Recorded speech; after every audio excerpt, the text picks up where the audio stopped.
Okay, obviously, no narrative video this weekend, but I did go to see two movies this weekend that I thought were worth seeing. And I think it points to a greater point that it's not all bleak in entertainment, contrary to what people believe. And look, I get it. There's a lot of people online who complain a lot, and there is much to complain about. I'm not turning a blind eye to that. There is much to complain about.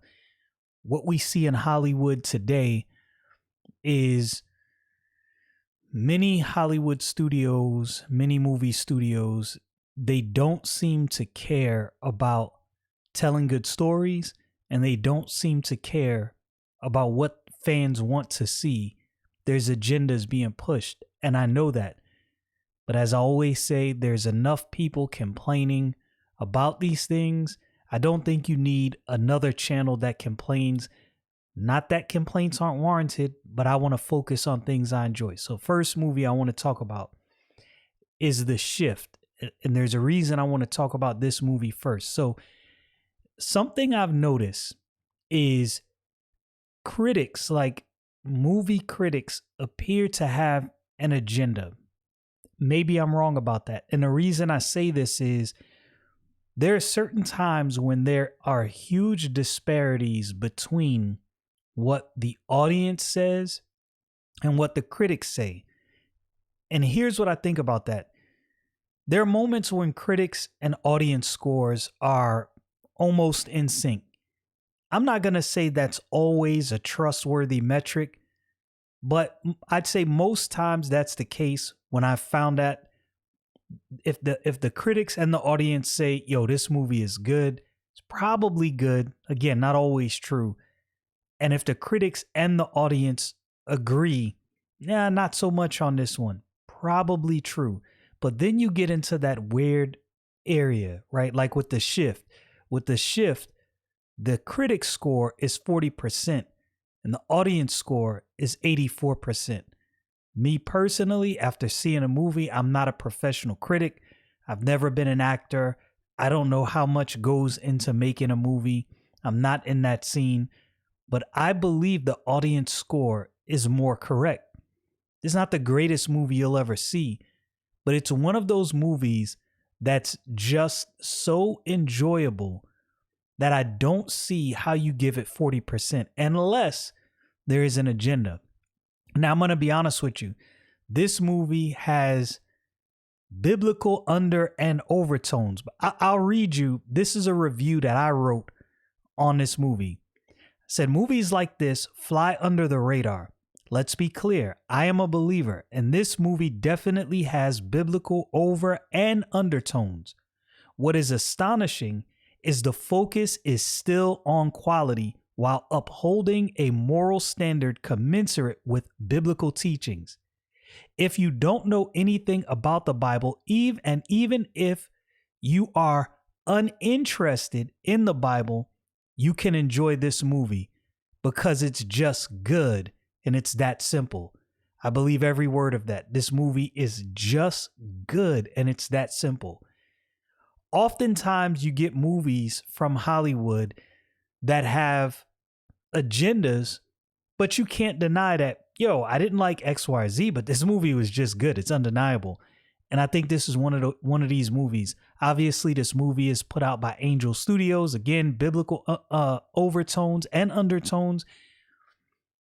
But it's done in such a way with the sci-fi element and the exploration of the multiverse that even if you're uninterested, like I said, you could get past that and recognize the acting is good.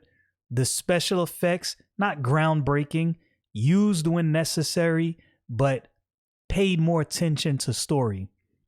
And I think in this era of entertainment, there's so much focus on special effects, CGI, and explosions that the story is lost or there is no story. Much like I think video games, this is where I think, and I'm kind of getting off on a tangent here, but this is where I think Nintendo has had a leg up and has understood something that both Sony and Microsoft haven't grasped. And that's Yo, graphics, that's great, but give me a good game. You give me a good game, and the Nintendo Switch has good enough graphics. No, it's not groundbreaking graphics, it's several generations behind what Microsoft and Sony are doing.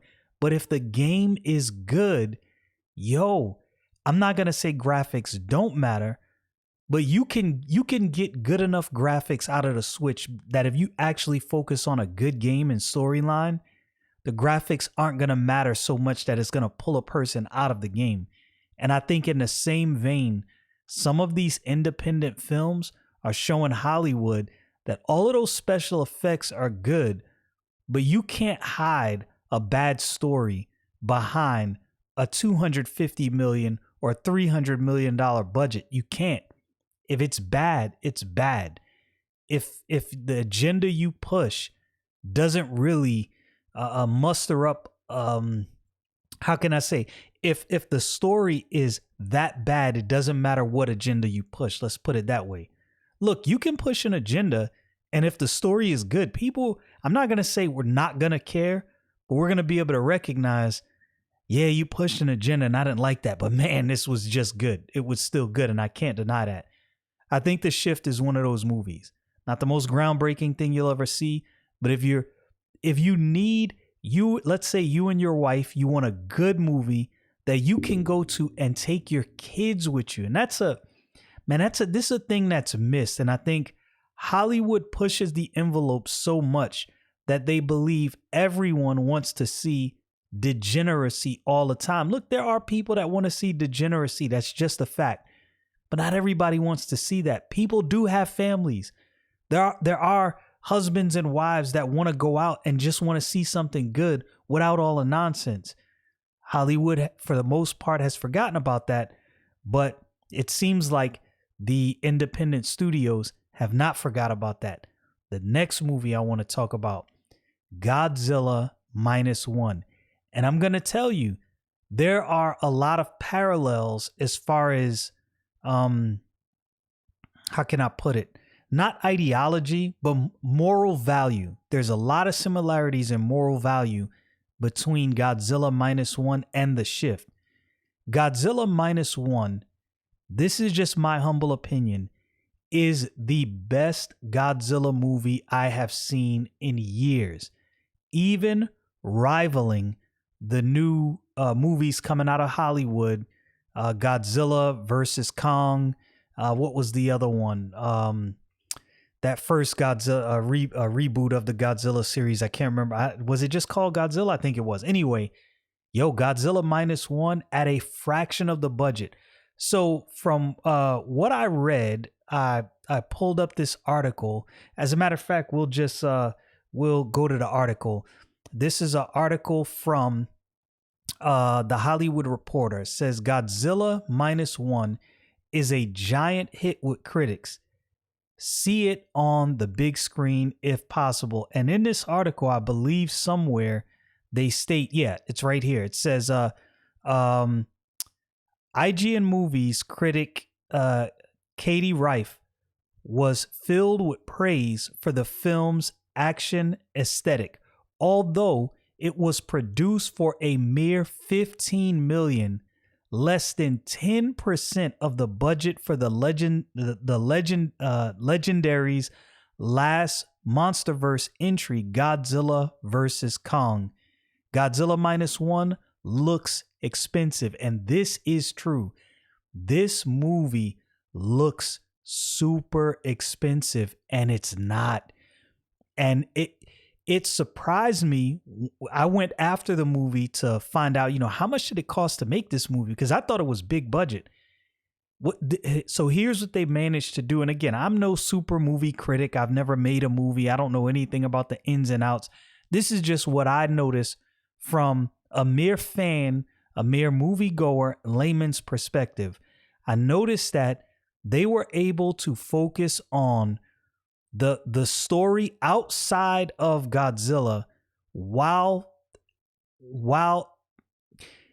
kind of keeping Godzilla in the background for a little bit and focusing on these two characters. and you were interested enough because you knew what was coming with Godzilla. Like they figured out a way to like keep that menacing figure of Godzilla in the background where you knew, oh man, it's getting ready to get ugly, while also interesting you in these characters. I think it happened in the 1940s, if I remember correctly. And another thing, you know a movie is good when you watch a foreign movie with subtitles and you forget that you're reading as you're watching the movie. That's when you know this is a hit. This is just good. Some movies with subtitles, some foreign flicks, if they're not good, it seems like a drudgery to sit there and read as you're watching, right? It's like, oh man, I got to read this. This movie was good enough that I'm telling you, I forgot I was reading. It was that good. Godzilla, there's one scene, and this is a spoiler. There's one scene, they kind of did the Godzilla story slightly different, and I'm not going to spoil that, but there's one scene where he does I don't know if it's a nuclear blast, whatever it is, that heat ray he shoots out his mouth and decimated, I think it was, pretty sure it was Tokyo. Oh my goodness, that nuclear blast that came as a result. It was wow. Like, I'm telling you, I cannot believe this movie was done for $15 million. This doesn't even seem, it doesn't seem like that's possible. But here's what, to me, that shows. Too many movie studios are hiding behind CGI, special effects, and big budgets. This movie had none of those things. It had, some CGI, great special effects, but it did not have a big budget. And you could tell the budget wasn't huge, but I think sometimes the impression from Hollywood is they got to spend these millions of dollars on CGI and millions of dollars on all these special effects to make the movie good. And all the meanwhile, you have a story that's terrible. And it's like, no, give me a magnificent story and some decent special effects. Now, I'm not saying make your special effects subpar, but don't make that the focus of the movie. Because after all, what a movie is about, for me at least, I go to watch a movie for the storytelling element. It's great to have special effects. I love to have special effects. That's good. That's fine and dandy. But man, I can watch a great movie that has subpar to little special effects, but it is very hard for me to watch a movie with great special effects and a storyline is just trash. That's what we have gotten for too long. Let's look at what Godzilla Minus One has made so far. Now remember, this cost $15 million to make, and over the weekend they've already made $34 million. They've made their money back plus some. Now, I understand that there's, I don't know if that making of the movie includes the marketing, and it didn't seem like they really did much marketing. Maybe just in the States, maybe they did more in Japan. But man, they had to make, in my humble opinion, they had to make money hand over fist. At least that's what it seems like to me. Because this $34 million off a $15 million movie, that's crazy. Now, I couldn't find out. I was searching for how much it cost for them to make The Shift. And I think it cost Angel Studios, I think they raised something like $3 million crowdfunding. And they've already made $4.2 million or something like that over the weekend. So again, if those numbers are correct, another movie that has already made its money back. And this is where Hollywood are taking some of their biggest losses, in my opinion, is the amount of money that it is costing Hollywood to make some of these movies is so exorbitant for several reasons. I think one, we love our main actors, like the Tom Cruises, the Jennifer Anistons, you can pull out a bunch of names of actors that we love. We see him again, Chris Evans. But I think there's something to be said for just finding a great actor. Doesn't have to be a big name. You know what I'd like to see? I would like to see superhero movies that just find an actor that fits the role of this character, but not necessarily a big name. I think that would make for better movies because now, and it's just my humble opinion, I could be wrong. I believe actors that are not big in that way would probably put more into making these movies, thus making their characters more believable, more likable, and probably draw more people into the movie. I think sometimes with big name actors, there comes baggage. There's people that don't like the actors. There's people who do like the actors. There's people that maybe the actor was in a certain movie that they didn't do well and it just messed up, people's perception of that actor. You get some no name that actually fits the character and people might go, you know what? I'm going to check this out. I'm going to see. I don't know much about this actor, whatever his name is, but he looks like he could really play this role and I'm going to go see it. There's several things I believe Hollywood can do, but I think it's not all bad. And there are things that are being done in the independent space as far as movies that give glimmers of hope for media entertainment, cinema specifically. I think things might look different in the coming years than what we're used to seeing, but things might actually look different in a very, very good way.